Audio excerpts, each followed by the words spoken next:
Bismillahirrahmanirrahim. Assalamualaikum warahmatullahi wabarakatuh. Alhamdulillahi ala ihsani wa syukru lahu ala taufiqihi wa amtinani. Asyhadu an la ilaha illallah wahdahu la syarika lahu ta'ziman li sya'ni wa asyhadu anna Muhammadan abduhu wa rasuluhu da'ila ridwanih. Allahumma salli alaihi wa ala alihi wa ashabihi wa ikhwani.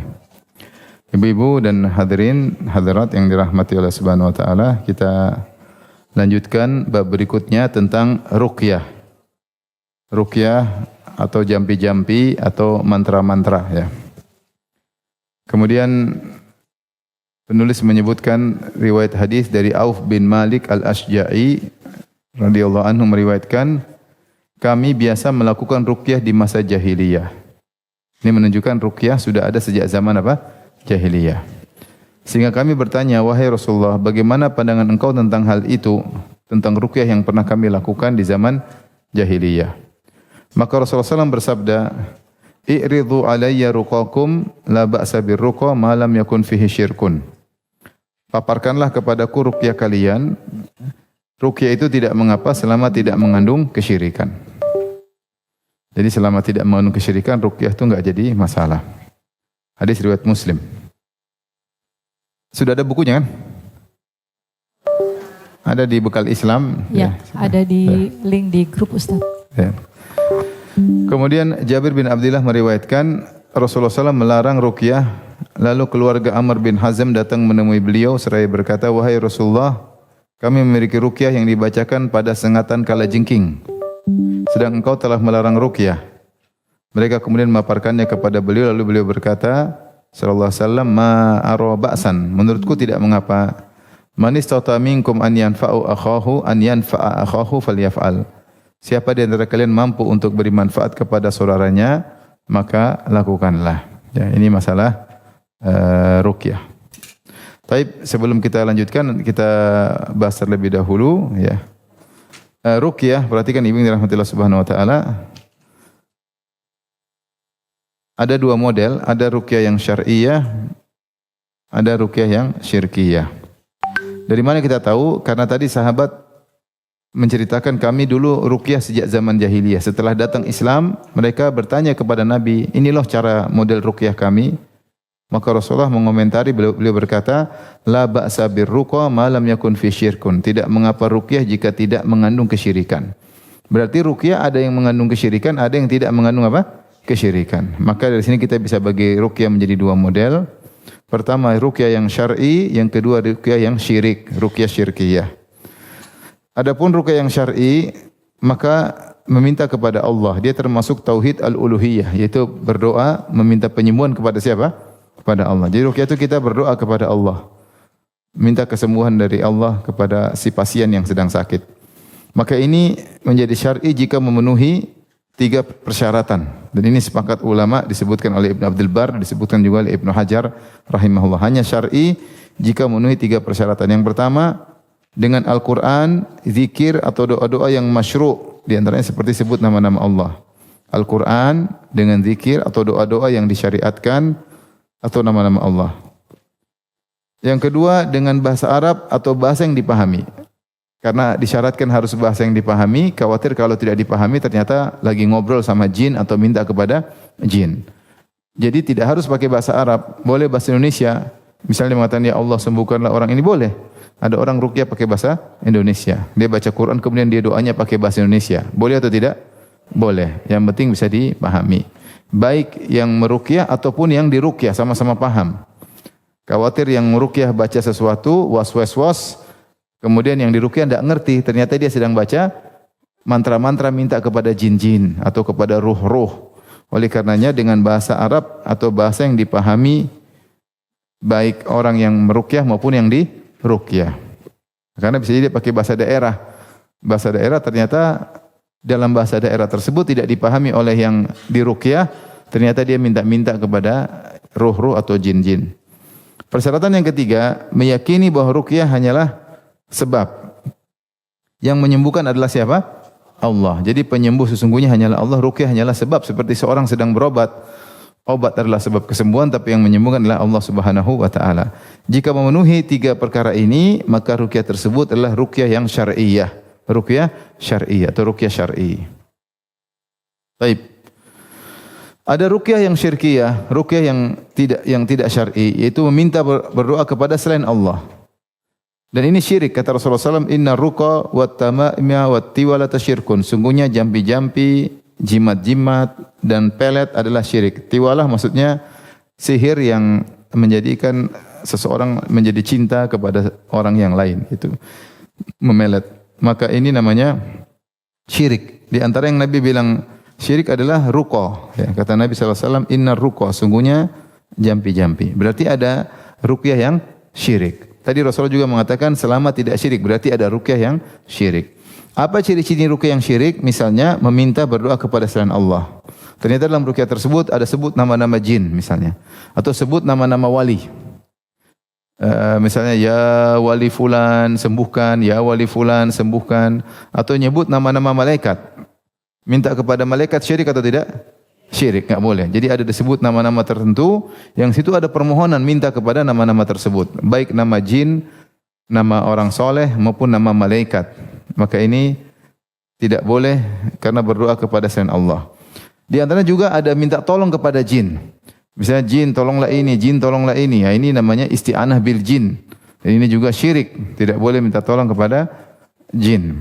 Ya, dahulu di zaman jahiliyah, kalau ada sekelompok orang-orang yang bersafar mampir di suatu lembah, maka kepala sukunya berkata, na'udzu bi sayyidi hadzal wadi min sufaha'i qaumihi. Dia berkata, kami berlindung kepada penguasa lembah ini, itu di kalangan jin, agar anak buahnya tidak mengganggu kami. Maka akhirnya mereka tidur dengan nyaman karena tidak ada jin yang ganggu. Tetapi dia minta tolong kepada bos jin. Dia minta tolong kepada bos jin. Maka Allah turunkan firman-Nya, wa annahu kana rijalun minal insi ya'udzuna birijalin minal jinni fazaduhum rahaqa. Dahulu ada sekelompok manusia minta perlindungan kepada jin, maka menjadikan mereka semakin kufur, semakin sombong.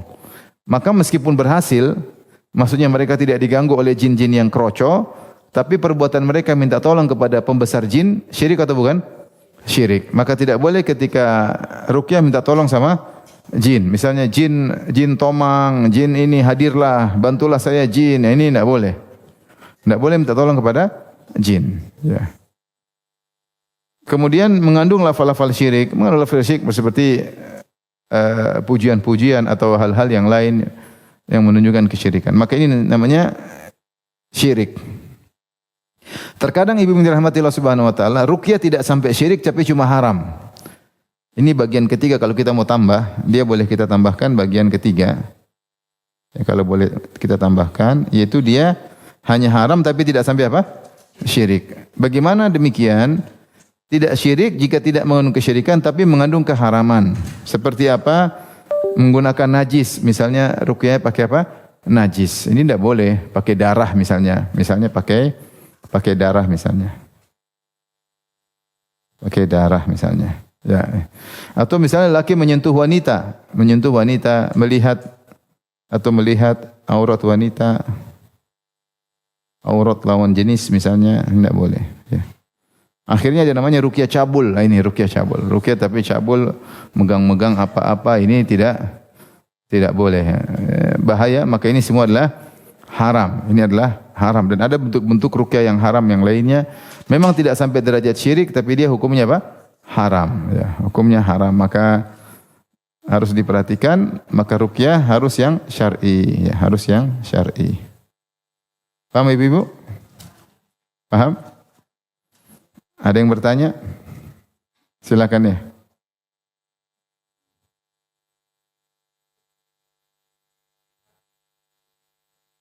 Kalau gitu nanti aja, nanti akan dibahas. Nanti akan dibahas insyaallah.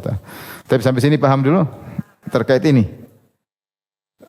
Atau nanti aja. Baik, kita akhirkan. Baik, berikutnya ini sudah ya. Baik, kita lanjutkan kaidah-kaidah terkait ruqyah. Pertama, ibu yang dirahmati Allah Subhanahu wa taala dan para ikhwan, hukum asal ruqyah adalah tidak mengapa selama tidak ada syirik dan haram. Tidak ada syirik dan tidak haram, maka hukum ruqyah asalnya tidak mengapa. Karena Rasulullah ketika ditanya tentang ruqyah di zaman jahiliyah, sebelum datang Islam mereka juga sudah meruqyah. Tentu pakai baca-bacaan dan maka Rasulullah mengatakan i'ridu. Rasulullah tidak langsung bilang syirik, ruqyah jahiliyah syirik, tidak. Tapi Rasulullah mengatakan i'ridu alayya ruqakum. Coba jelaskan kepadaku, sifatkan kepadaku ruqyah kalian. Fa innahu la ba'sa birruqa ma lam yakun fi syirkun. Tidak mengapa ruqyah yang tidak ada syiriknya. Berarti boleh dengan cara apa saja selama tidak syirik dan tidak apa? Haram. Tidak haram. Ini pertama. Ya, yang kedua, hukum asal ruqyah adalah berdoa. Karena dalam ruqyah kita meminta kepada siapa? Minta kepada Allah. Minta kepada Allah melalui kita baca Quran, melalui doa-doa syar'i, melalui doa bahasa Indonesia misalnya, minta kepada Allah agar disembuhkan. Maka karena itu berdoa kepada Allah. Maka boleh berdoa dengan doa apa saja selama baik. Boleh. Pakai bahasa Indonesia boleh. Ada orang saya bilang tadi ruqyah dia baca Quran, setelah itu dia berdoa, ya Allah sembuhkanlah si sakit ini, ya Allah hilangkanlah jin dari tubuhnya, ya Allah hilangkanlah jin yang membuat dia tersihir, yang memisahkan antara dia dengan suaminya misalnya. Maka boleh berdoa kepada Allah dengan bahasa Indonesia, minta kepada Allah Subhanahu wa taala. Karena hukumnya kita boleh berdoa dengan doa apa saja selain doa-doa yang disyariatkan, asalnya kita boleh minta kepada Allah selama doa yang diperbolehkan. Ini yang pertama.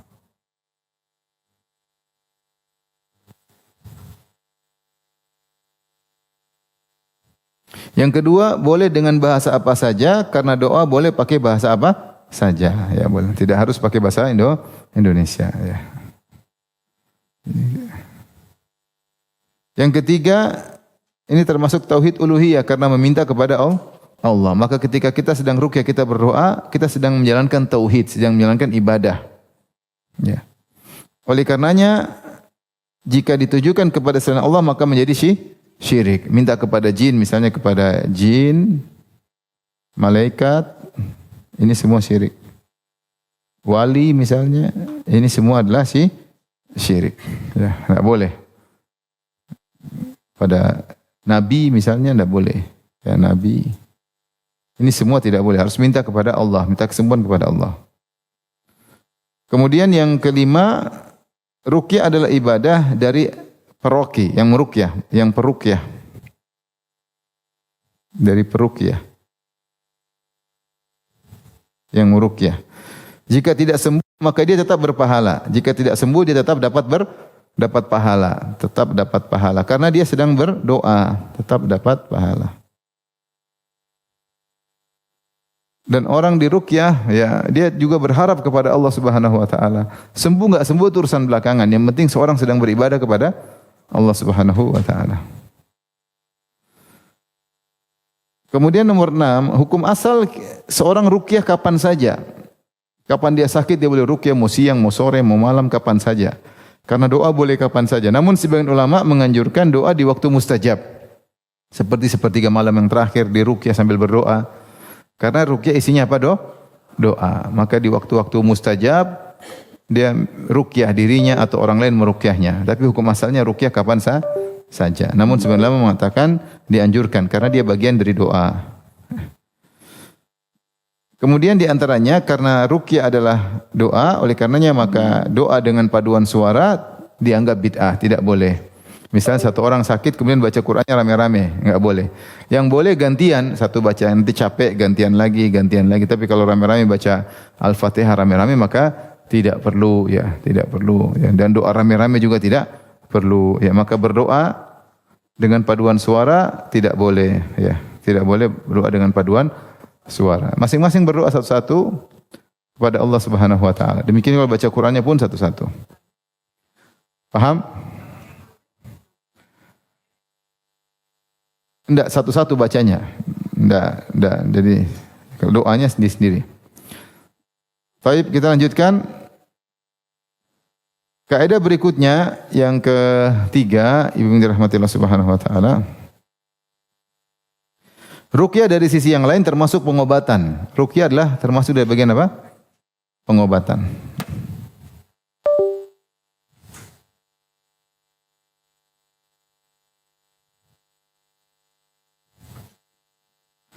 Oleh karenanya boleh dengan cara-cara, dengan coba-coba atau pengalaman, boleh karena dia pengobatan. Pengobatan pakai obat-obat kan boleh. Maka seperti mijit lokasi tertentu boleh. Dia coba-coba. Kadang-kadang jin pada posisi tertentu dia sakit karena dia biasa sembunyi di areal tertentu. Ini ahli ruqyah ngerti biasanya di mana, di bagian tengkuk misalnya atau bagian jari tertentu. Nah, biasanya jin kesakitan di situ karena dia mengalir dengan dalam aliran darah.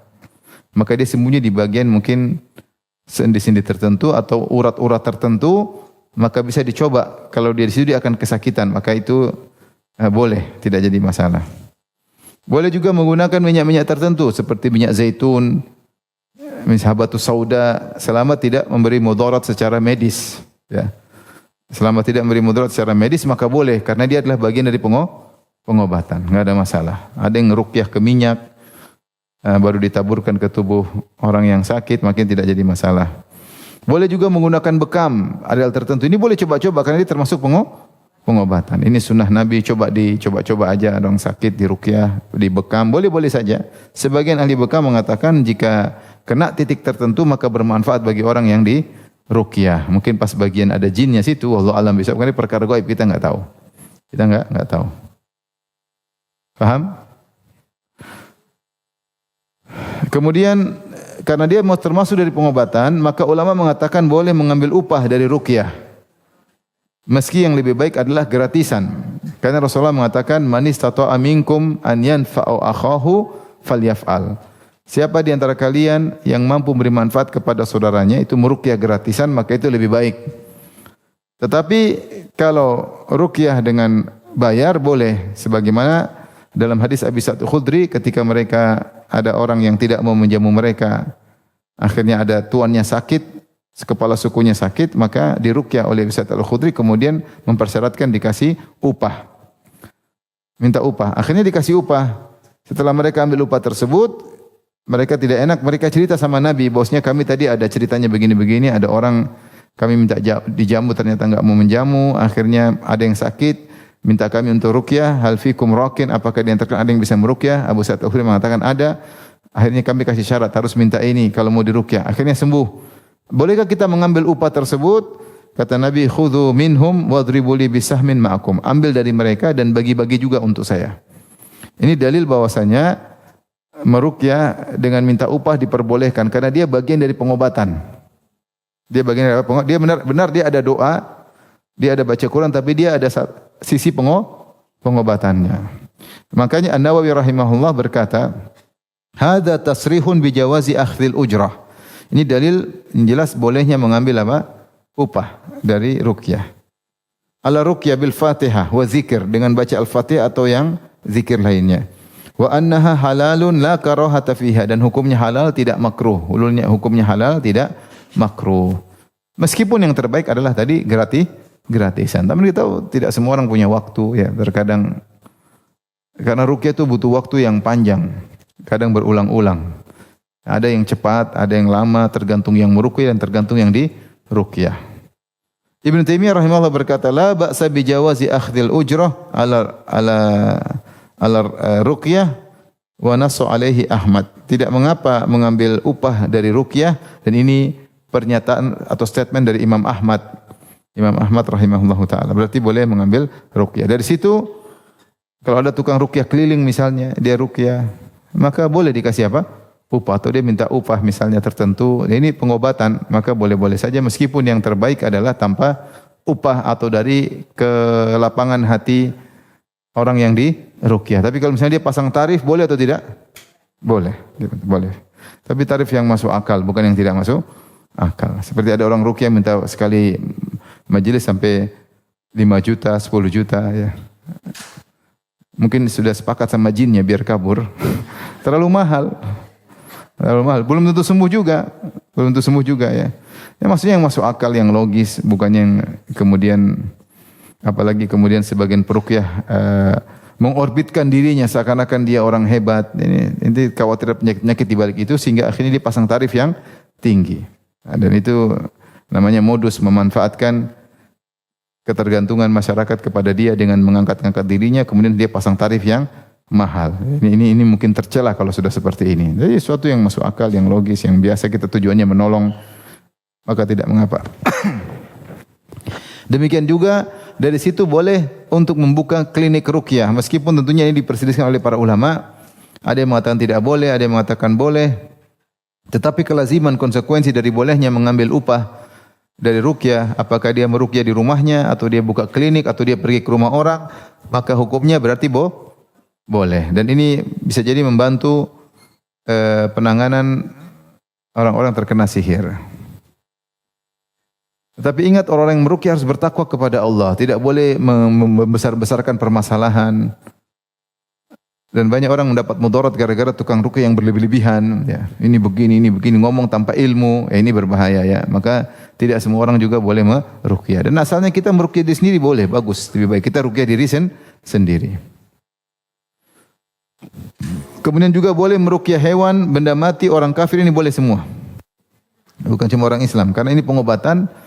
Terkadang ada benda mati yang bermasalah, kita boleh ruqyah. Ya mungkin mobil ada bermasalah, ada yang ganggu, boleh diruqyah misalnya. Ya, rumah misalnya, ya ada yang ganggu, boleh diruqyah, ya. Boleh diruqyah, ya. Yang bermasalah boleh diganggu, istri bermasalah boleh diruqyah. Hewan boleh diruqyah karena hewan bisa diganggu juga oleh jin. Hewan juga bisa diganggu karena bisa diganggu oleh jin. Orang kafir kalau minta bantuan, minta diruqyah, boleh kita meruqyah.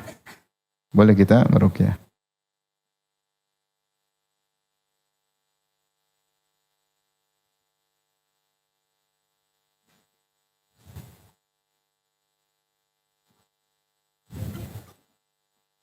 Bisa juga misalnya tadi dompet sering dicuri, kita boleh ruqyah dompet tersebut. Ya. Kalau dicuri sama tuyul kecil diruqyah, kalau tuyul besar nggak bisa. Kalau tuyul besar kasih gembok.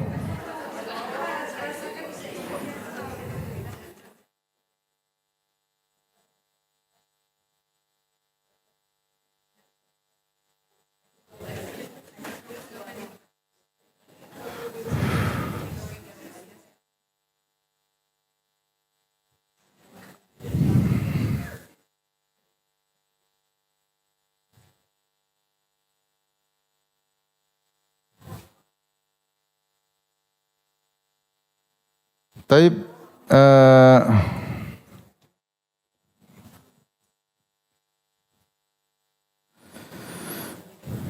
kemudian berikutnya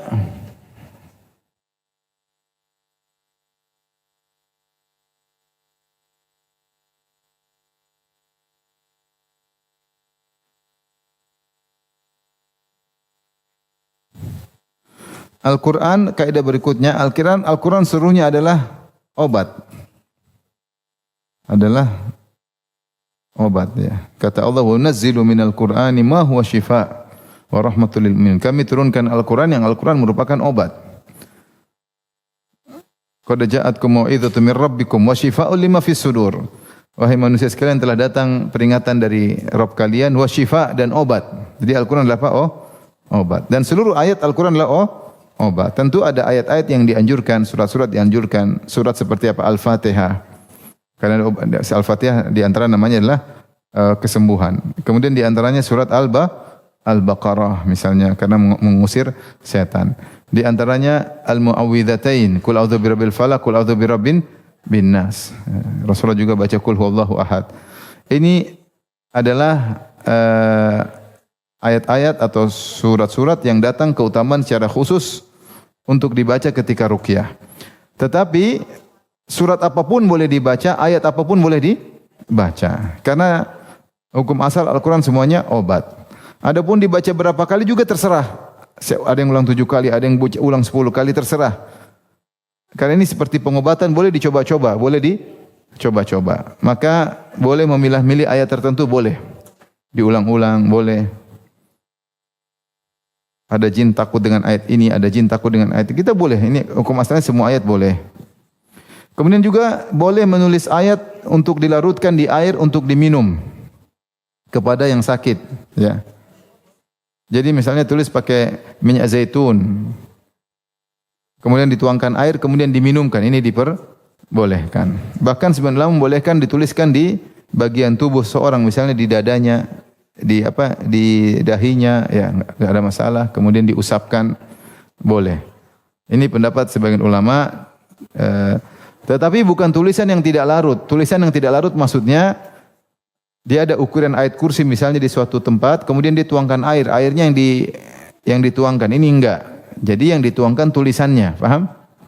Tulisannya. Jadi seorang mungkin tulis ayat pakai minyak zaitun atau pakai sesuatu yang tidak haram ya. Sesuatu kemudian dilarutkan air kemudian diminumkan. Ini diperbolehkan. Atau dimandikan juga boleh. Dimandikan juga boleh. Ini boleh karena dia ada sisi pengobatannya. Saya bilang tadi ya. Ruqyah itu ada sisi apa? Pengobatan. Pengobatan membuka pintu mencoba. Pengobatan membuka pintu mencoba. Makanya Rasulullah mengatakan la ba'sa birruqa ma lam yakun bihi syirkun. Tidak mengapa ruqyah selama tidak syirik. Tentunya macam-macam orang mengobati dengan cara macam-macam selama tidak syirik. Boleh juga membaca pada air lalu diminum atau dituangkan ke tubuh pasien. Maka itu juga boleh. Boleh.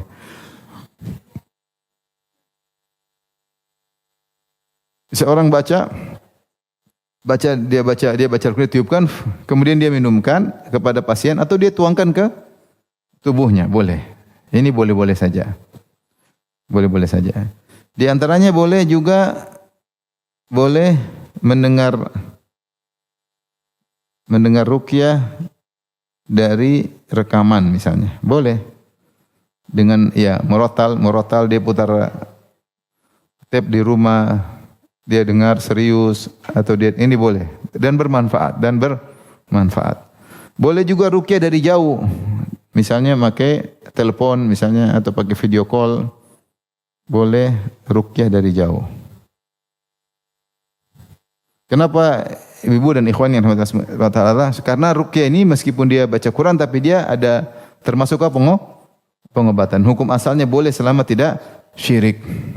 Orang boleh dengar bacaan dari jauh, orang boleh dengar Quran dari murattal.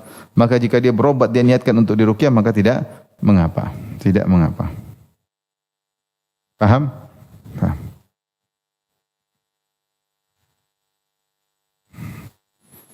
Baik. Kita lanjutkan. Yang di dalam ruqyah, dalam prosesi ruqyah banyak. Tentunya yang pertama tidak boleh minta tolong kepada jin. Tidak boleh minta tolong kepada jin. Yang kedua, tidak boleh melepaskan sihir dengan sihir. Ya, ini tidak boleh, ya. Dia kena sihir, dia pergi ke dukun lagi. Katanya yang tahu sihir ini hanyalah tukang sihir. Maka dia datang ke tukang sihir, dukun itu melepaskan sihir. Maka ini hukumnya tidak boleh, hukumnya syirik. Ini tidak boleh. Meskipun sembuh, tidak boleh. Kita ada cara yang syar'i yaitu dengan baca Al-Quran. Ya. Dengan baca-baca doa. Adapun pergi ke dukun yang lain maka tidak boleh karena Rasulullah melarang. Kata Rasulullah SAW, man atakahinan aw sahiran. Barang siapa yang datang kepada penyihir atau kepada dukun, lam tuqbal salatuhu arba'ina yauman. Maka tidak diterima salatnya 40 hari. Man atakahin aw arrafan. Barang siapa yang datang kepada dukun atau paranormal, fasaddaqa bima yaqul, kemudian membenarkan apa yang dia ucapkan, maka dia telah kafir kepada Al-Quran. Dan kalau kita datang ke tukang sihir, berarti seakan-akan kita membenarkan apa? Sihir. Seakan-akan kita berarti melegalkan apa? Sihir. Melegalkan sihir. Terus membantu larisnya sihir.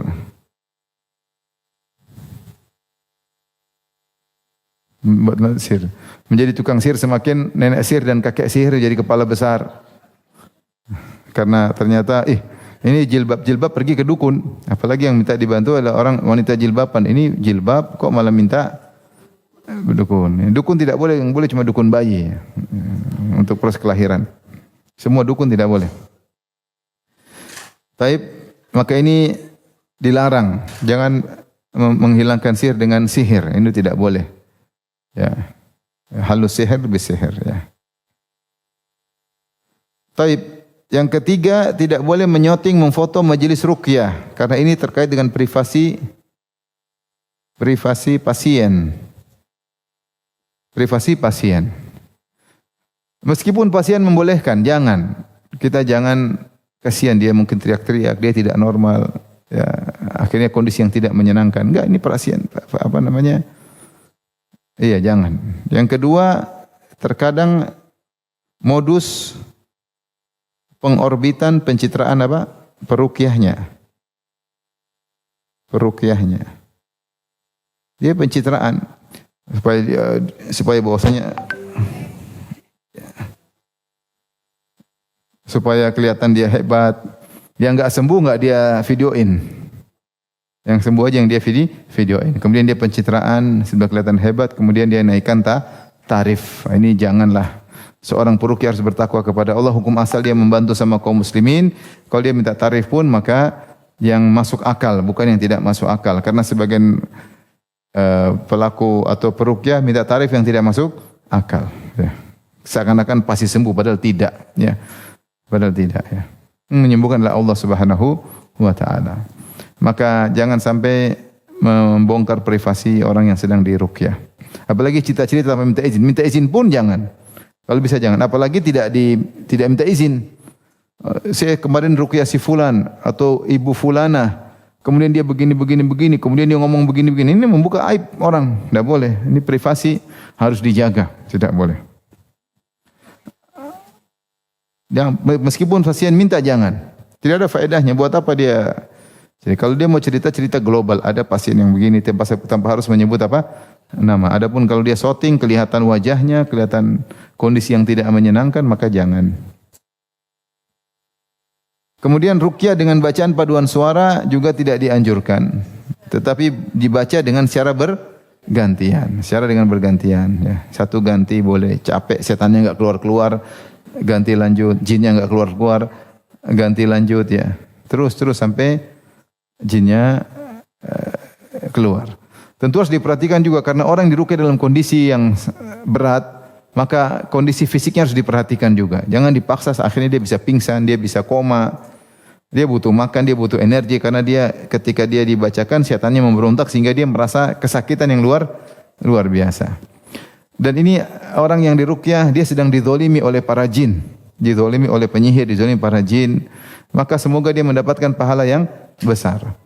Dan dia akan nuntut mereka pada hari kiamat kelak karena di hari kiamat yang dihadirkan bukan cuma manusia, jin juga dihadirkan. Kalau ada jin yang menzalimi manusia, ya, maka manusia tersebut boleh menuntut jin tersebut. Dan mereka akan disidang oleh Allah Subhanahu wa Ta'ala di hari persidangan pada hari kiamat kelak. Para manusia-manusia yang jahat yang bekerja sama dengan jin, yang bekerja dengan penyihir, mereka yang telah menzalimi seorang, maka mereka akan binasa pada hari kiamat kelak. Sementara Nabi berkata, "Az-zulmu dzulumatun yaumal qiyamah." Kezaliman adalah kegelapan yang bertubi-tubi pada hari kiamat kelak. Oleh karenanya penyihir hukumnya dibunuh karena menyiksa kaum muslim. Bayangkan ada orang sudah berumah tangga misalnya sekian puluh tahun, tahu-tahu dirusak, dibuat saling benci. Kalau lihat istrinya jadi kelihatan jelek, jadi kelihatan kayak monyet ya. Kalau istrinya lihat suaminya jadi kelihatan kayak sapi misalnya, jadi tidak tertarik lagi. Ada yang menikah tidak bisa berhubungan, namanya masdud. Setiap berhubungan tidak bisa berhubungan, tidak bisa mengapa, disihir oleh penyihir. Itu banyak kejadian. Seperti itu ya. Jadi seperti ini penyihir hukumnya dibunuh. Maka Umar pernah menulis surat Aniktulu sahirah wa sahirah. Sahir wa sahirah. Bunuhlah penyihir laki-laki maupun penyihir apa? Perempuan. Harus dibunuh. Maka bagi saudara-saudara kita yang tersihir, hendaknya bersabar. Bahwa setiap hari ada dosa-dosa yang dikurangi karena dizalimi tersebut. Dan terus berdoa kepada Allah. Bisa jadi ketika dia disihir, dia lebih dekat kepada Allah Subhanahu wa Ta'ala. Karena dia sadar dia sedang diganggu sehingga dia senantiasa berdoa, salat malam yang sebelumnya mungkin tidak dia lakukan. Mungkin dia tidak berani maksiat. Selama ini dia maksiat, nonton macam-macam, tidak ada yang ganggu. Sekarang dia nonton maksiat, jinnya semakin kuat. Jin semakin apa? Kuat. Maka ini semua perlu perjuangan bagi yang tersihir untuk bersabar, banyak doa. Apa yang Allah takdirkan itu yang terbaik, terima takdir tersebut dan bersabar. Ya, jangan sampai mengeluh, ya Allah kenapa kau ginikan aku, itu semakin terpuruk seperti itu. Semakin terpuruk. Masih banyak orang diberi ujian lebih daripada kita. Cukuplah saudara-saudara kita di Palestina yang puluhan tahun menjadi pelajaran bagi kita bahwasanya mereka tetap tegar. Ujian kita enggak ada apa-apanya dibandingkan ujian mereka. Ini juga tadi menulis ayat lalu digantung, ini tidak boleh menulis ayat digantung di pasien seperti jimat. Jadi tulis kemudian digantung. Ini tidak boleh ya. Yang ada dibacakan. Ya, adapun digantung maka tidak boleh karena bisa jadi seperti apa? Jimat ya. Apalagi dijadikan tato. Tidak boleh ya. Dulu ada kawan ada tato di dadanya, Bismillahirrahmanirrahim. Bikin tato, tapi akhirnya dia sering buka baju untuk melihatkan tatonya, namun terkadang dia mabuk. Terkadang mabuk tapi tatonya Bismillah. Ya, khawatirnya terjerumus dalam hal yang haram, maka ini tidak boleh karena tato sendiri hukumnya haram. Tato sendiri hukumnya haram. Demikian juga orang pakai jimat-jimat terkadang tulis-tulis ayat Al-Quran tapi kondisi dia tidak bersih atau dalam kondisi kotor atau dalam kondisi bermaksiat. Maka tidak boleh ditulis ayat ruqyah kemudian digantungkan. Ini tidak syar'i, tidak boleh. Yang kelima, tidak boleh lelaki memegang wanita. Ini juga tidak diperbolehkan. Karena dokter saja tidak boleh melihat aurat wanita atau memegang aurat wanita kecuali darurat. Kecuali apa? Darurat. Dan tingkatan darurat dokter mungkin lebih daripada peruqyah. Karena dokter mungkin dia harus lihat misalnya luka di kulit ya, di bagian yang aurat wanita, maka dia harus lihat supaya untuk melihat penyakit tersebut untuk kasih obat. Terkadang kalau dicerita penyakit saya begini dokter tidak begitu paham. Dia harus lihat langsung, tapi dia lihat pada posisi yang sakit saja, tidak boleh lebih daripada itu karena ad-daruratu tuqaddaru biqadariha. Darurat itu hanya boleh sekadarnya. Tidak boleh buka-buka yang lainnya, cuma secukupnya itu. Misalnya ada koreng di telinganya, ya telinganya yang dilihat aja. Tidak boleh bagian tubuh yang lain karena itu yang darurat untuk dilihat. Selama tidak darurat maka tidak boleh melihat. Seandainya cukup untuk disifatkan, sifatnya begini-begini, dokter sudah ahli, oh itu penyakit ini biasa insya Allah sembuh. Begini kan tanpa harus melihat, dia tidak boleh melihat. Apalagi menyentuh, tidak boleh. Nah, daruratnya seorang peruqyah ringan, tidak seperti dokter. Karena yang penting bagi peruqyah adalah dia membaca, bukan melihat dan bukan menyentuh. Kita menutup pintu ini karena ternyata ada yang pura-pura ruqyah ternyata cabul. Benar atau tidak? Ada. Oleh karenanya setan ada di mana saja. Dia sedang baca Quran, dia kemasukan setan bisa saja. Niatnya niat tidak benar. Maka tidak boleh melihat aurat wanita apalagi menyentuh. Bahkan sebagian ulama banyak melarang bahkan pakai sarung tangan tidak boleh, kecuali mungkin sesuatu yang tebal. Mungkin sesuatu yang tebal kemudian dia tekan. Adapun dia pegang pakai sarung tangan kemudian dia pegang, ini tidak boleh. Tidak boleh. Kalau darurat dia harus menyentuh, menekan, mungkin dia boleh pakai sesuatu yang tebal kemudian ditekan dari luar. Tapi adapun dia pakai sarung tangan kemudian dipegang, ini tidak boleh karena hasrat juga bisa dirasakan dengan menyentuh karena dia bisa meraba-raba, bisa membayangkan tubuh wanita tersebut. Maka ini tidak boleh. Kalau ruqyah dia berkah, tidak perlu gituan, sembuh insyaallah. Kalau ruqyah dia berkah, maka tidak perlu gitu-gitu megang-megang, akan sembuh sendiri. Allah izinkan sembuh maka sembuh. Maka ini di antara hal yang sangat sensitif. Tidak boleh melihat aurat pasien apalagi menyentuh aurat pasien, maka tidak diperbolehkan. Di antara hal yang dilarang juga tidak boleh membenarkan informasi jin. Tidak boleh membenarkan informasi jin, ya. Tidak boleh membenarkan informasi jin. Karena jin tidak tahu benar atau bohong. Jangan bilang itu jin muslim. Dari mana tahu dia jin muslim? Kau lihat dia sholat. Dia enggak kelihatan. Bisa jadi dia kafir ngaku sebagai muslim. Maka kalau informasi ini saya dapat gini, saya diganggu gini, jangan dengarin. Bacain aja. Jangan cari informasi dari apa? Jin. Apalagi minta tolong kepada jin. Ini juga bahaya. Dan ini banyak peruqyah yang terjebak di sini. Manggil jin, si Paijo, jin Paijo sini hadir. Ini orang sakit apa? Siapa yang bikin? Siapa yang ruqyah dia? Akhirnya dia informasi kepada jin. Coba jin lihat siapa ini, siapa yang jin bohong. Oh yang ngirim sihir ini fisiknya begini. Oh iya itu bapak mertua. Berarti bapak mertua yang bohong. Cirinya begini. Oh ternyata ini, ternyata itu. Enggak boleh dengarkan informasi dari jin. Saya pernah ngisi pengajian di Masjid Nabawi, ada orang berkacamata gemuk, dia bilang, "Ustaz, kemarin ada masalah Ustaz. Ada orang dicuri barangnya, akhirnya mereka ke dukun dan ada jin kasih informasi, yang mencuri barangmu itu orangnya saudara sendiri, gemuk berkacamata." Akhirnya semuanya nuduh saya Ustaz. Saya bilang laporin polisi. Ini boleh informasi dari jin enggak? Jin suka mengadu domba. Bukankah jin suka mengadu domba? Itu hukum asal dia. Kata Allah, wa qul li ibadi yaqulu lati hiya ahsan inna syaitana yanzagu bainahum. Katakanlah kepada hamba-hambaku untuk memilih diksi yang terbaik ketika berbicara, karena syaitan mengadu domba di antara kalian. Hukum asal jin suka mengadu domba. Suami dan istri adu domba, kakak adik adu domba, tetangga dengan tetangga adu domba, keluarga diadu domba. Mereka suka mengadu domba. Kata Nabi, inna syaitana qad ayisa an ya'budahul musallun fi jaziratil Arab. Sungguhnya syaitan sudah putus asa untuk diibadahi di jazirah Arab. Walakin fi tahrishi bainahum, tapi syaitan tidak pernah putus asa untuk mengadu domba di antara kalian. Maka seorang waspada jangan kemakan dengan jin. Yang bilang ini jin muslim. Dari mana tahu dia muslim? Muslim pun macam-macam. Ada Syiah, ada ahlul bid'ah, ada sufi, ada kuburi, tukang minta kepada mayat. Jin yang mana? Orang Islam aja kita belum tahu jelas, apalagi jin. Zahirnya dia muslim. Mana zahirnya? Jin gaib, enggak ada jin zahir. Jin semua apa? Gaib. Maka kita tutup pintu ini, jangan pernah minta tolong kepada jin. Ya. Karena Allah melarang. Ya, qad istakthartu ya ma'asyaral jinni wal insi qad istakthartu minal ins. Wa qala awliya'uhum minal insi rabbana istamta'a ba'duna bi ba'd wa balagna ajalana alladhi ajjalta lana. Ya ma'asyaral jinni qad istakthartu minal ins. Kata Allah, wahai manusia, wahai jin sekalian, kalian telah banyak menyesatkan manusia.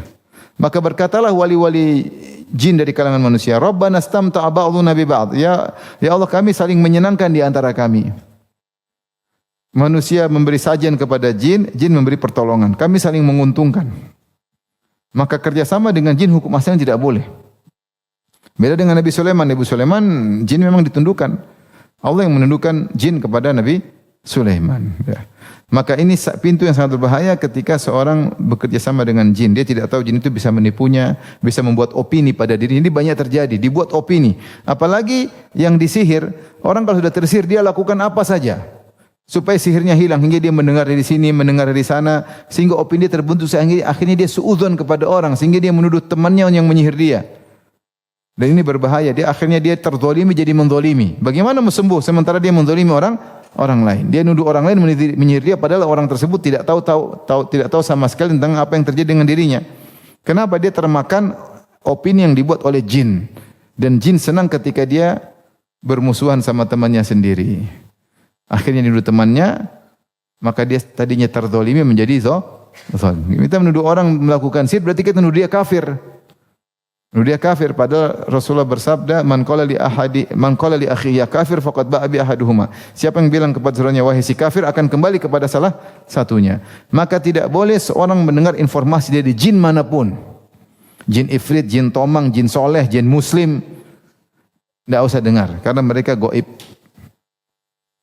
Dia tidak boleh tahu. Tidak boleh mendengar pernyataan mereka, informasi mereka tidak boleh diterima karena tidak bisa diperiksa. Akhirnya timbul suudzon, timbul opini yang tidak kepada saudara, dan ini kita akhirnya pasien yang tadinya disihir menjadi zalim, menuduh yang tidak kepada orang yang tidak terbukti. Maka ini hal yang perlu diperhatikan, ya. Jangan dengan informasi dari peruqyah. Taib. Ini terkait dengan ruqyah. Ada yang bertanya terkait setelah ini? Sebelum kita lanjutkan. Sudah jelas? Silakan ya. Fastu boleh-boleh saja. Fastu yang penting harus ditangani dengan orang yang ahli ya. Kalau gitu kita lanjutkan. Lihat halaman 25. Ini dungkil tentang ruqyah ahlul kitab. Ruqyah ahlul kitab. Ar-Rabi' bin Sulaiman, yaitu muridnya Imam Syafi'i, ya, meriwayatkan ini dalam kitab Al-Karya Imam Syafi'i, kata Rabi' bin Sulaiman rahimahullah, beliau berkata, aku bertanya kepada Syafi'i tentang ruqyah. Maka beliau menjawab, tidak mengapa seorang meruqyah dengan menggunakan kitabullah dan zikir kepada Allah yang diketahui. Boleh dengan Al-Quran, dengan zikir-zikir yang penting dipahami. Aku bertanya lagi, apakah ahlul kitab boleh meruqyah muslim? Ini masalahnya. Ada ahlul kitab meruqyah muslim. Beliau menjawab, ya, jika mereka menjampi menggunakan sesuatu yang diketahui dari kitabullah atau zikir kepada Allah. Boleh dengan syarat dari kitabullah dan zikir yang diketahui. Aku bertanya, apa dalilnya? Beliau menjawab, ada lebih dari satu dalil.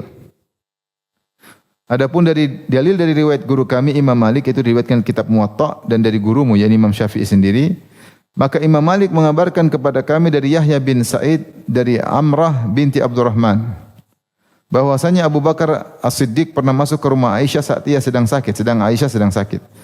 Dan ada seorang perempuan Yahudi yang sedang meruqyah Aisyah. Abu Bakar berkata, ruqyahlah dia dengan kitabullah. Wahai wanita Yahudi, ruqyahlah dia dengan kitabullah, Lalu aku berkata, yaitu Rabi' bin Sulaiman murid Imam Syafi'i, dia berkata, tetapi kami tidak menyukai ruqyah yang dibaca oleh ahli kitab. Imam Syafi'i mengatakan, mengapa kalian tidak menyukai? Padahal kalian meriwayatkan kisah ini dari Abu Bakar, dan aku tidak mengetahui kalian meriwayatkan sesuatu yang bertentangan dengan ini dari sahabat-sahabat Nabi. Tidak diriwayatkan sahabat Nabi melarang lainnya. Selain itu Allah telah menghalalkan makanan ahlul kitab dan boleh menikahi wanita mereka. Menurutku jampi mereka jika dilakukan, ruqyah mereka jika dilakukan dengan kitabullah adalah serupa dengan itu atau bahkan lebih ringan. Dari sini para ulama membahas tentang hukum ruqyah ahlul kitab. Bolehkah ahlul kitab meruqyah kita? Maka ada 3 pendapat. Pendapat pertama diperbolehkan di pendapat Imam Syafi'i. Tapi beliau mempersyaratkan harus dengan apa? Kitabullah atau dengan zikir yang ma'ruf. Dalil beliau tentang kisah Abu Bakar. Dari hadis Amrah dari kisah Abu Bakar radhiyallahu anhu yang membolehkan wanita Yahudi atau menyuruh wanita Yahudiyah meruqyah Aisyah. Yang membolehkan wanita Yahudi meruqyah Aisyah. Baik. Pendapat kedua diharamkan. Di antara dalil yang mengharamkan adalah hadis Ibnu Mas'ud radhiyallahu anhu.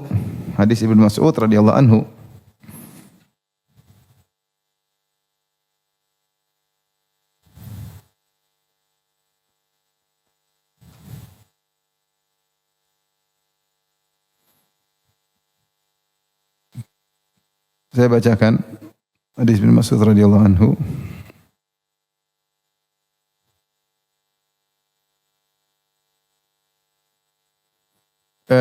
Dan ini juga pendapat riwayat dari Imam Malik. Imam Malik dua riwayat. Ada riwayat membolehkan, ada riwayat tidak membolehkan. Kata Imam Malik, gimana mau boleh? Kita enggak tahu kalau dia baca dari Taurat yang mana? Taurat sudah dirubah-rubah. Dari mana kita bisa bedakan firman Allah dan bukan firman Allah? Seandainya ada Taurat asli yang tidak dirubah, maka boleh. Karena Taurat asli yang tidak dirubah pun firman Allah. Tapi dari mana kita bisa bedakan mana Taurat yang masih orisinil dan mana yang sudah ditambah-tambah, distorsi atau ditambah-tambah. Demikian juga dari mana kita tahu mana Injil orisinil dengan Injil yang sudah dirubah-rubah. Kalau gitu tidak boleh. Ini pendapat riwayat dari Imam Malik. Dalam riwayat yang lain membolehkan. Adapun dalil yang tidak membolehkan, anna imra'at Abdullah bin Mas'ud qalat, istrinya Ibnu Mas'ud berkata, Ibnu Mas'ud radhiyallahu anhu berkata, kana Abdullah idza jaa min hajatin fantaha ilal bab tanahnaha wa bazaq. Adalah Ibnu Mas'ud kalau keluar dari keperluannya mau masuk ke rumah dia berdehem. Siapa tahu dalam rumah ada orang. Biar dia datang, siapa tahu di rumah istrinya ada tamu atau yang lainnya. Karahiyata an yahjuma minna ala syai'in yakrahu, ya. Khawatir dia masuk ada sesuatu yang tidak enak untuk dilihat, ya. Qalat wa innahu jaa'a dzata yaumin fatanahnaha. Suatu hari dia datang dan dia berdehem, menundukkan dia masuk. Wa indi ajuzun tarqini minal humrah, atau minal hummarah. Maka aku sedang sakit, ada seorang wanita yang sudah tua sedang meruqyahku. Fa adkhaltuha tahta sarir, maka aku suruh dia masuk di bawah tempat tidur. Perempuan tadi yang orang tua. Fadakhala fajalasa ila jambi fara'a fi unuqi khaitan. Tiba-tiba suamiku Ibnu Mas'ud datang kemudian duduk di sisiku dan dia melihat di leherku ada tali, ada benang. Qala ma hadzal khait? Apa benang ini? Qalat qultu khaitun arqi li fihi. Untuk ruqyah benang ini. Qalat fa akhadhahu fa qata'ahu. Maka dia pun ambil dan dia putuskan benang tersebut. Qala inna ala Abdullah la aghniya'u an syirki. Sungguhnya keluarga Abdullah bin Mas'ud tidak butuh dengan syirik. Ini syirik. Sami'tu Rasulullah sallallahu alaihi wasallam yaqul, aku mendengar Rasulullah sallallahu alaihi wasallam bersabda, inna ruqa wa tama'ima wa tiwalata syirkun. Sungguhnya jampi-jampi, jimat-jimat dan pelet adalah syirik. Qalat faqultu lahu lima taqulu hadha wa qad kanat aini takdhif fa kuntu akhtalifu ila fulanil yahudi yarqiha. Kenapa kau melarang ruqyah? Dulu mataku sakit, digerak-gerak sendiri. Aku pun pergi ke seorang lelaki Yahudi, dia ruqyah saya. Wa kana idza raqaha sakanat, kalau dia ruqyah saya maka mataku jadi sembuh kembali. Jadi lelaki Yahudi yang ruqyah. Maka Ibnu Mas'ud mengatakan inna madzalika amalu syaitan, itu pekerjaan syaitan. Kana yankhusuha biyadihi, dia atau yunakhisuha biyadihi, dia yang gerak-gerakkan dengan tangannya. Fa idza raqaitaha kaffa anha, kalau kau ruqyah pergi ke orang Yahudi maka dia berhenti. Inna makana yakfiki, ya. Fa idza raqaitiha kaffa anha, atau fa idza ruqitiha kaffa anha, jika kau diruqyah maka dia berhenti menggoda. Itu syaitan ini kerja sama Yahudi tadi. Inna makana yakfiki an taquli kama qala sallallahu alaihi wasallam. Sebenarnya sudah cukup, kau tidak perlu pergi ke Yahudi, cukup kau berdoa, adhibil ba'sa, ya Allah hilangkanlah penyakit, rabban nas, penguasa manusia, ishfi anta syafi, sembuhkanlah sungguhnya engkau maha memberi penyembuh, la shifa illa shifa'uk, tidak ada kesembuhan kecuali kesembuhanmu, shifaan la yughadiru saqama, kesembuhan yang tidak meninggalkan sisa penyakit. Makin dalil bahwasanya Ibnu Mas'ud melarang berobat kepada Yahudi. Baik, pendapat yang ketiga diperinci, sebenarnya diperinci kembali kepada pendapat ini atau pendapat ini. Ini pendapat disebutkan oleh Ibnu Hajar rahimahullahu taala, beliau berkata, ya, wal haq annahu yakhtalifu bi ikhtilafil ashkhas wal ahwal. Yang benar boleh tidaknya berbeda dengan kondisi seseorang dan juga kondisi yang terjadi. Yaitu dilihat apakah ahlul kitab ini bisa membaca kitab suci yang bisa dijamin, atau dia bisa baca Al-Quran. Karena mereka di zaman sahabat, Yahudi tahu bahasa Arab. Mereka pun ngobrolnya pakai bahasa apa? Bahasa Arab. Jadi kemungkinan dia bisa baca Al-Quran. Oleh karenanya ketika Abu Bakar mengatakan ruqyahlah dia dengan kitabullah, maka khilaf, apa yang dimaksud dengan kitabullah? Apakah maksudnya dengan Taurat atau dengan Al-Quran? Karena mereka bisa baca Quran, mereka bisa baca bahasa Arab, atau mereka baca Taurat, doa-doa dalam Taurat yang diperbolehkan, dan Aisyah ngerti doa-doa tersebut karena bisa jadi dalam ada nas-nas ayat-ayat dalam Taurat yang baik untuk dibacakan, didengar, maka diperbolehkan. Inilah pembahasan tentang ruqyahnya ahlul kitab kepada seorang muslim. Wallahu alam bisawab, saya lebih cenderung kepada diharamkan. Terlebih lagi kisah Abu Bakar tersebut yang menyuruh seorang meminta Yahudi yang meruqyah Aisyah, sanadnya terputus karena dari Amrah bintu Abdurrahman, dan dia dilahirkan setelah wafatnya Abu Bakar. Jadi tidak bertemu dengan Abu Bakar As-Siddiq. Secara sanadnya terputus, sebagaimana dijelaskan oleh Syekh Albani rahimahullah dalam silsilah hadis sahihah. Beliau sebutkan bahwa sanadnya adalah terputus.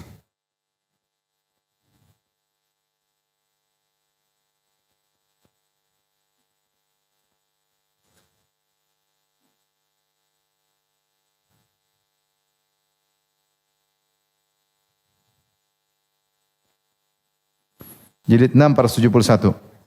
Lagi pula wanita Yahudiyah yang diminta oleh Abu Bakar untuk meruqyah Aisyah, kalaupun sanadnya sahih, wanita itu tahu bahasa Arab dan dia akan bacakan, entah ada yang khilaf, dia maksudnya disuruh baca Quran, ada yang mengatakan disuruh baca dari Taurat, yang Taurat tersebut dipahami oleh siapa?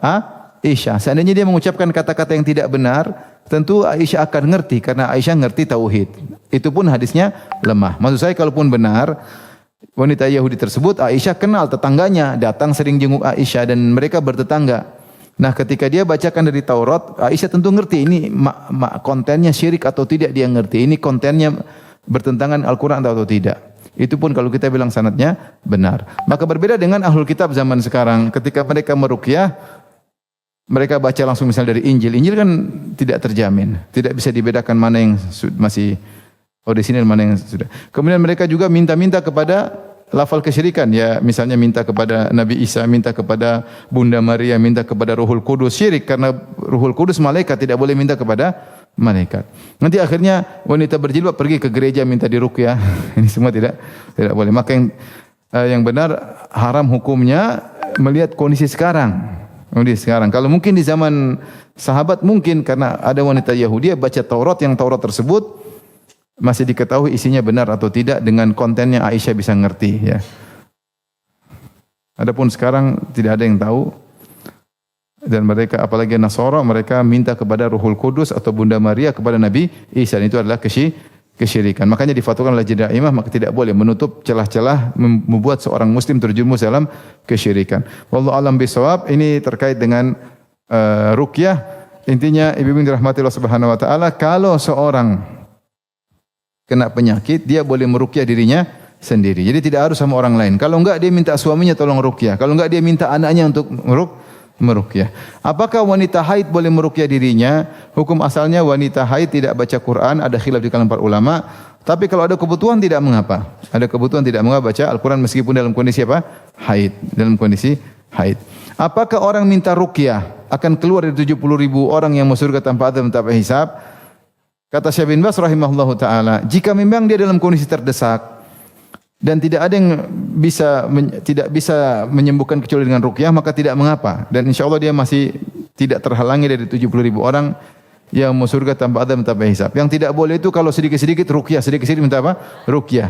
Kalau bisa dia ruqyah diri sendiri, kalau dia sudah ruqyah di sini tidak mampu, ternyata dia masih enggak kuat, maka dia boleh minta kepada orang karena darurat, dan darurat tidak jadi masalah. Yang makruh jadi halal.